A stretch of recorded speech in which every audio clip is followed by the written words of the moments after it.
Let me ask you something, fire starters.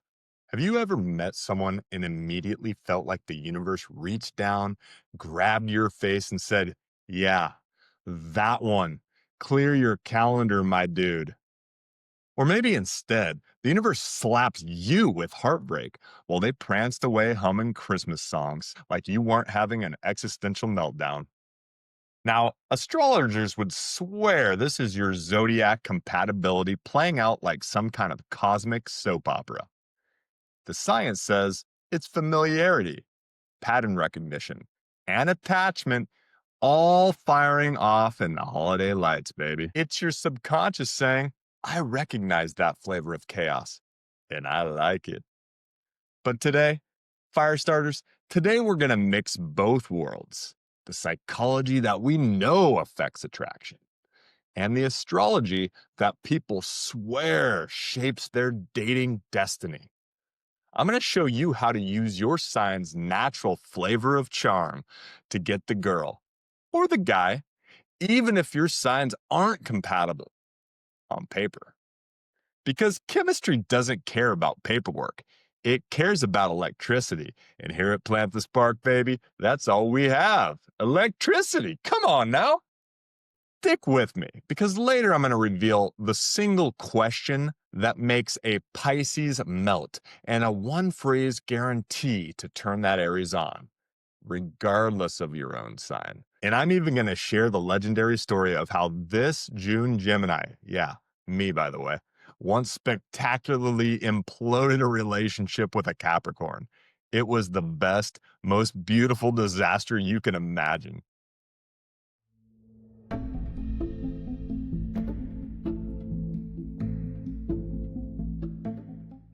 Now, look, I mean, astrology has been around for thousands of years, right? Because humans love patterns.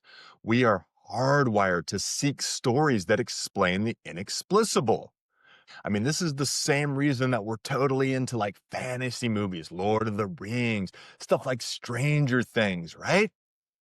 We love this stuff. I mean, it's the same reason we keep dating the same emotionally unavailable person over and over. So, we're going to use astrology as a flirting framework, not a scientific manual. But here's the real peer reviewed science grounding the episode. There are some psychological truths here, the bedrock of attraction, right? I mean, look, people are attracted to familiar behavioral patterns, personality traits that feel complementary, right? Warmth, confidence, emotional regulation, someone who mirrors their communication style, novelty, unpredictability within reason. All the stuff that we talk about here at Plant the Spark, baby. Come on. Fire starters, engage, my dudes. Look, the reason you're attracted to someone who mirrors your energy isn't spiritual. It's called isopreference. Look, it tells your brain this person is predictable and safe, and I'm going to keep them, baby. The reason you fall for the opposite, that's called a trauma bond. And we are not touching that with a 10-foot pole today, baby. Come on. Speaking from experience as a June Gemini, I'm drawn to that intellectual spark, right? I need a mind that moves at least as fast as mine, if not, 10, 20 miles faster, right? But I'll admit, my low key obsession with novelty also means that I have to consciously manage my attention span. Otherwise, I'm off chasing a shiny new object before the date is even over, right? I'm thinking about 10 new ideas before we even have dessert. Now, astrology claims, the enthusiasts say, every sign has a default love language, right? Do you like to give gifts? Do you like physical touch, etc.? They have a distinct attraction style and an emotional wiring pattern. I mean, let's be real, guys. Mercury in retrograde, it is absolutely ruining my dating life. Dude, Scorpio season? Come on. This is when everyone pretends to be intense and mysterious, right? If the planets aren't controlling your life, your unresolved issues are. I mean, pick your poison. Even if the planets aren't totally controlling your dating life like cosmic puppeteers, right? What people believe influences their behavior. Huh? If a Libra believes she's drawn to harmony, she will unconsciously reward you for bringing harmony. Understand their belief system, and you can create deeper connection and make them feel seen. Guys, it's no different than learning about cooking or maybe going deep into some new niche cuts with Taylor Swift. I don't know, does she have anything niche? Look, the idea is that you are showing them that you care about something that they are interested in. Or maybe you're just seeming more competent because you also know about these things, right? Whether you believe it or not, it's a tool for the fire starter toolbox, baby. Come on. Shoot. Now, look, this is where attraction frameworks actually get fun because even skeptics admit these descriptions often feel really accurate, almost weirdly accurate, right? I mean, look, I am a science guy through and through. I'm a flirty science guy, but I am a science guy through and through. And when I look at this stuff, I'm skeptical, but I'm like, damn, this sounds just like me. I mean, look, you're learning which emotional dial up to turn up based on their element. You've got the fire signs, right? The Aries, Leo, Sagittarius. Fire signs are all about passion, spontaneity, intensity. They are bold as hell, baby. They typically align with high extroversion, right? This is what the psychology stuff says. Sensation seeking traits, right? Things that make them seem more attractive. They're really into beauty. They're into bold. They're bold people, and they see bold people as worthy opponents, right? In a playful way. Now, fire signs are pulled towards playfulness, confidence, high energy flirting, right? Admiration, mild competition, right? The way you attract the fire sign is you use flirty eye contact that says, I see you and I am not afraid, baby. Tease them lightly, never aggressively. Their egos can get a little dented, right? Suggest spontaneous plans. Don't tell me you're busy this weekend. I already bought us tickets to something reckless.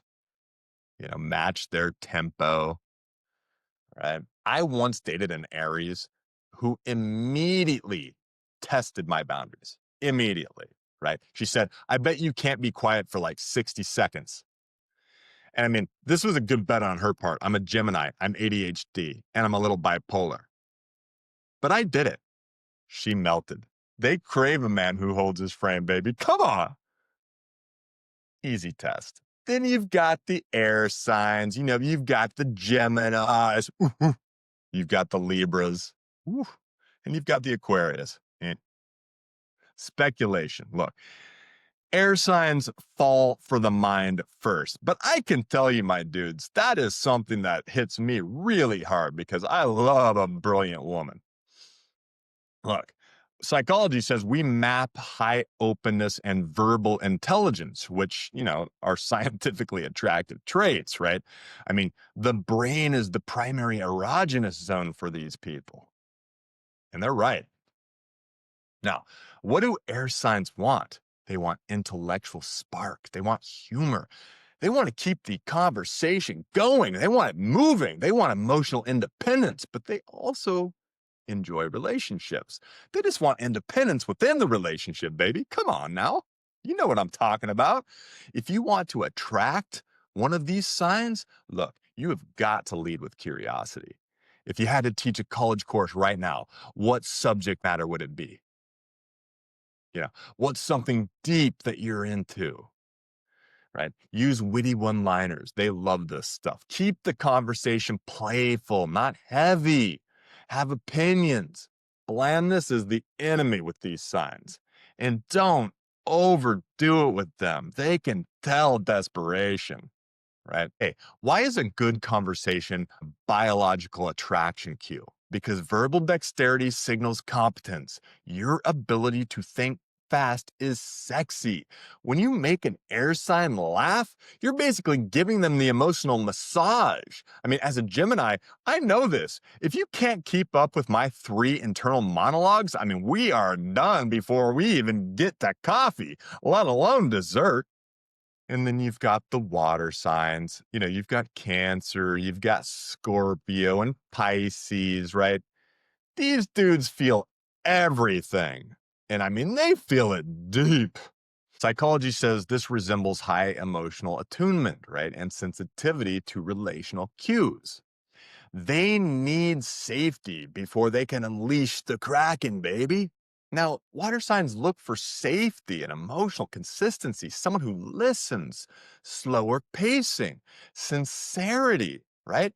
How do you attract one of these signs? Be gentle, a gentle presence, right? Warmth in your voice and demeanor, small gestures that matter, right? Remembering her preferred coffee order the second time you see her. Emotional clarity. Do not play games with the water signs. Do not play games. The power of eye contact for attachment signals is massive, right? Eye contact held just a beat longer than is comfortable triggers oxytocin release. It's a scientifically backed bonding ritual.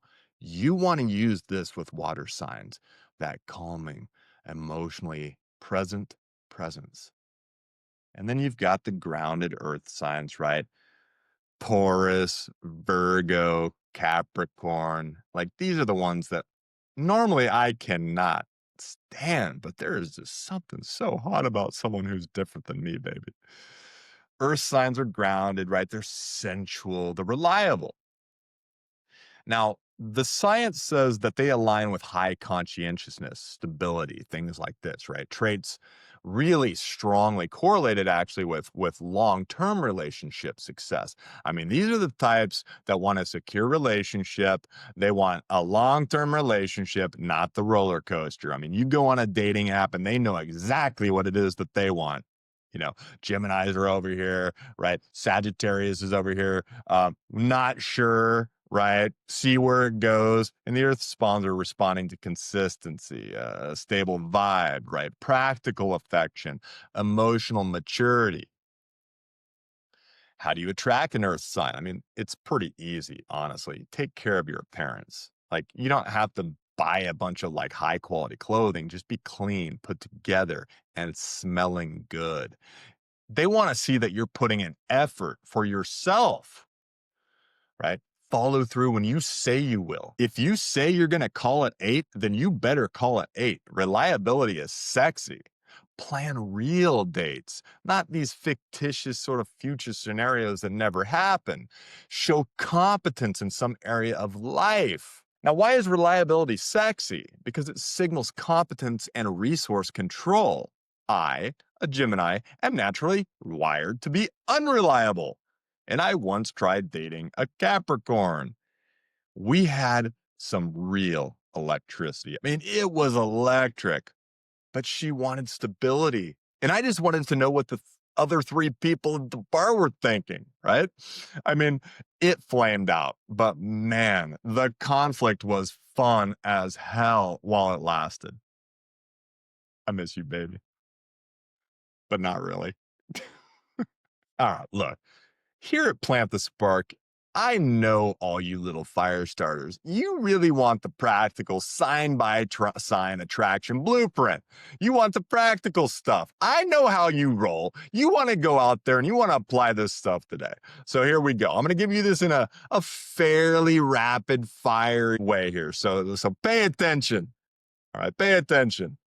We're going deeper. All right. So here's your cheat sheet, right? To make any sign feel that spark, baby. Plant that spark. Come on. This is all so natural.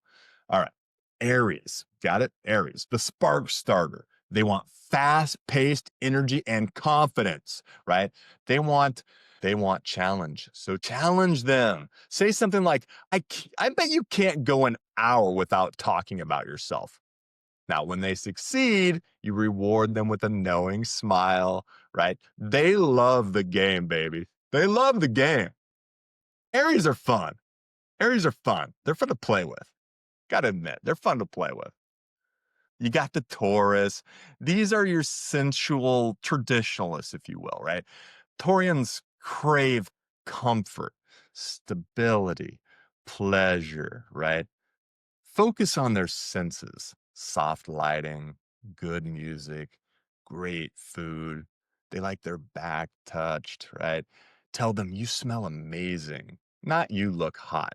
They respond to more textural, right? Scent, things like this, the sensory experience. Now, the Gemini, right? The intellectual flirt. Geminis fall for curiosity and conversation. They need to talk. These people are communicators, right? They're intellectual flirts. All right. A conversation starter, you want to lead with something fascinating, a paradox, some type of edgy opinion, something like that. I think pineapples belong on pizza, and I'm ready to defend my life choices. Not that deep, but it keeps the energy light. It moves fast, right? And if you're dating a Gemini, never let them finish a sentence. They appreciate the new direction. I mean, they get distracted like crazy. The Cancer, right? They're the gentle heart. Cancers melt for warmth and emotional presence. A bonding tactic, subtle vulnerability, right? Share a short, sweet memory about a place that makes you feel safe. It signals trust, right? And it invites them into your interior world. They'll love that stuff. You got the Leo, right? Oh my God, Leos, right? The royal flame. Leos love admiration and showmanship, dude. If you're someone that can like do something in front of a Leo that's somewhat embarrassing, it will probably impress them, especially if you show your grounded nature. When you're done, baby, give them praise. Compliment the thing they worked hardest on, whether it's their career, right? Their drive, their style, whatever it might be. Make sure you hone in on that thing because they want to feel seen. So make them feel seen, not just admired, right? They already feel like they are admired. So make them feel seen. Your ambition is the sexiest thing about you, baby. The Virgos, they're the analytical romantics, right? I mean, Virgos crave competence, consistency. Follow up on the small details with them. If they mention a specific project or a difficult project, ask how it went, right? It shows you listen, you respect their process. And this is pure attraction to a Virgo.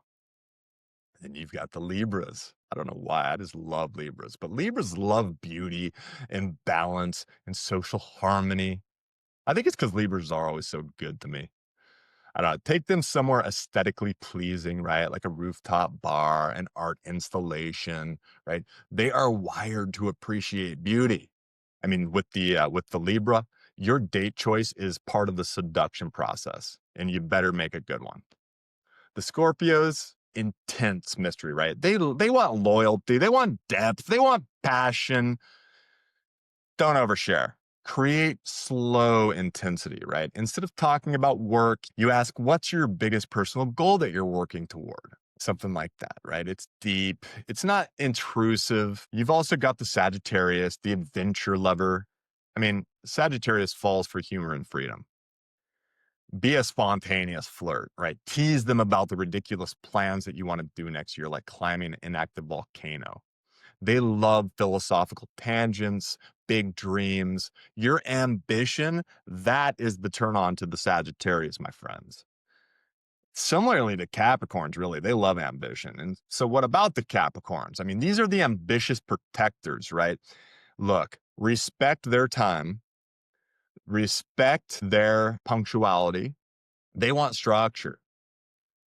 Show competence in handling the bill, like logistics, things like this. The smooth execution of life's details is their love language.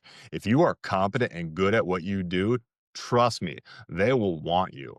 They need this, especially after dating, crazy people like Geminis. They don't date Geminis that often, though.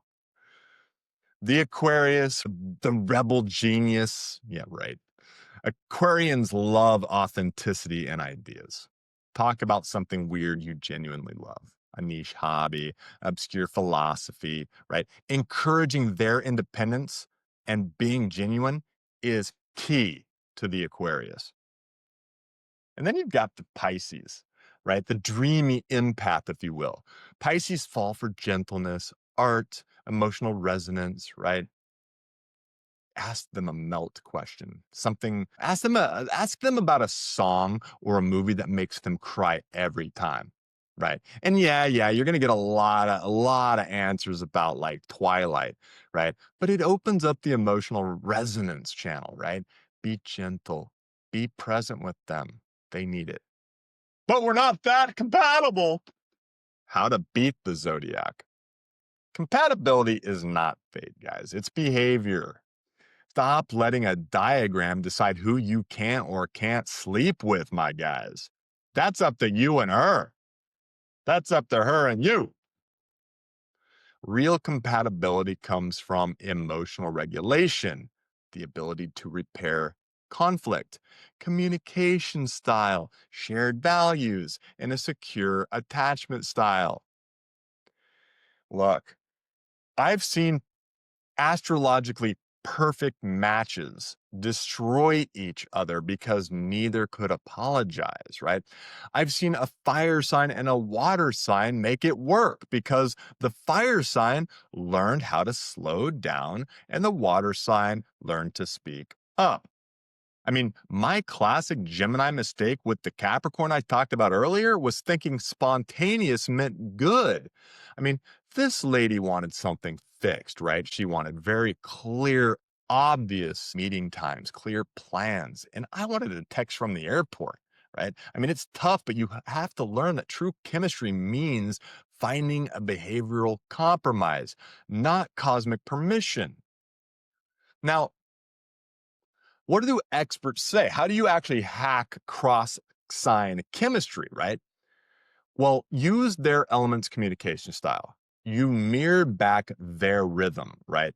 Offer what they subconsciously crave. So if you want to attract an earth sign, for instance, right? Stability, right? As a Gemini, chaos, right? You don't change your nature. You just commit to one thing. Follow through on one single promise. If you say you'll text Tuesday, you text Tuesday. It signals stability. And this is what most of them crave, right? Now, look, if you want to attract a water sign, it's all about emotional depth. Now, as an air sign who's intellectual, right? I don't have to be a poet. I'm just going to ask them a question about their feelings, right? And then I'm going to shut up and I'm going to listen for 60 seconds, which can be tough for me sometimes, but that's what I'm going to do because it signals safety, that calm presence, you paying attention. This signals safety. And we all know safety is attractive, baby. Come on, and you know why. Hypergamy. Go back and watch that episode. It's a fun one. All right, so how do I take our concept here at Plant the Spark of ethical masculinity, right? And combine it with the things that we've talked about today, which, are pretty speculative. I mean, people would argue that, but I speculate. I mean, astrology is fun, right? It's flirty and it is a great conversation starter. It's permission to be playful, right? It's fun. So don't throw this out of the toolkit. But science tells us where the real spark comes from, and that's behavior. And the ultimate cheat code is always character. And this is why we always talk about building yourself up to be an ethical man, ethically masculine and grounded in who you are. Fire starters, remember this rule of ethical masculinity. Use astrology for self awareness. Geminis, stop over texting. Use psychology for connection and use character for attraction. You're not using zodiac signs to manipulate someone. You're using them to understand how you both communicate, how you communicate love, desire. You want to meet them where they are, right? You want to make them feel safe and seen on a soul level because attraction isn't determined by the stars. It's determined by how safe, confident, and excited you make someone feel when they're in your orbit, baby. I'm Mike. This is Plant the Spark. And remember, the universe brought you here for a reason. Go out there, make a connection that's genuinely electric, and then invite me to your wedding, baby. I love you, little fire starters. Go out there and get it.